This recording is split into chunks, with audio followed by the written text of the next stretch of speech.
Nasa sayo kung ano pipiliin mo, uubusin mo yung lakas mo sa kakatunganga sa bahay o uubusin mo yung lakas mo sa mga makabuluhang bagay. Huwag ka magalala kasi kahit saan dyan, may mararating ka. Alam mo na yun. Hindi, ganito kasi yan. Dahil lang alam mong matagal at mapapagod ka, hindi ka natutuloy. Tsong wala kang mararating kung hindi mo pipihitin yung susi sa loob ng ulo mo. Gaano man kataas ang pangarap mo sa buhay, huwag kang matatakot sa pagod at sakripisyo dahil parte yun eh. Hindi ka makakakain ng kanin kung hindi mo sasaingin. Hindi ka makakakain ng ulam kung hindi mo lulutuin. Lahat ng bagay kailangan kilusan mo muna sa umpisa. Hindi tatakbo ang sasakyan kung hindi mo sususian, kung hindi mo lalagyan ng gasolina. Hindi yun tatakbo sa kung saan mo siyang direksyon dapat dalhin.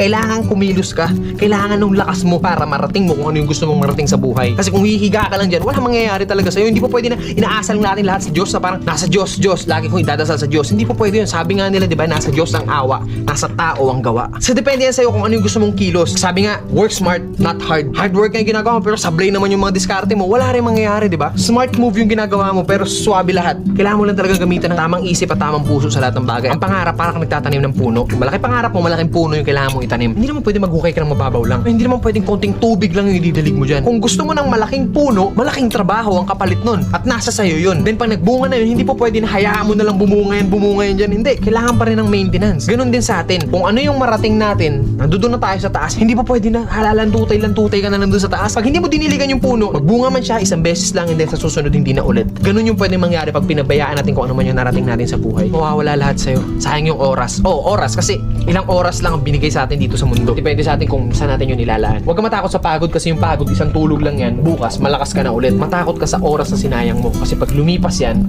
kahit tumambling ka pa ng 100 beses dyan, hindi mo na mababalik yan. Ano man ang landas na tinatahak mo ngayon, mabagal man ang pag-usad mo, ang mahalaga, umuusad ka. Hindi, nakastuck ka lang sa comfort zone mo, men, sablay yun. Kailangan mabagal man yung movement mo, pero hanggat umuusad ako, still, umuusad ako. Darating at darating ang panahon na lahat tayo makakarating sa gusto nating puntahan. Pare-parehas lang ang kinakain ng tao, kaya lagi mong isipin na kaya mo rin yung kaya nila. Wala mo, sikmura ang puso.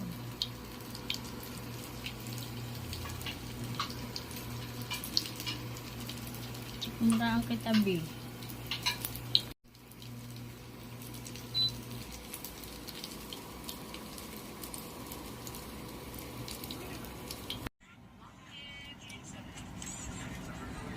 Tawag lang ko, wait.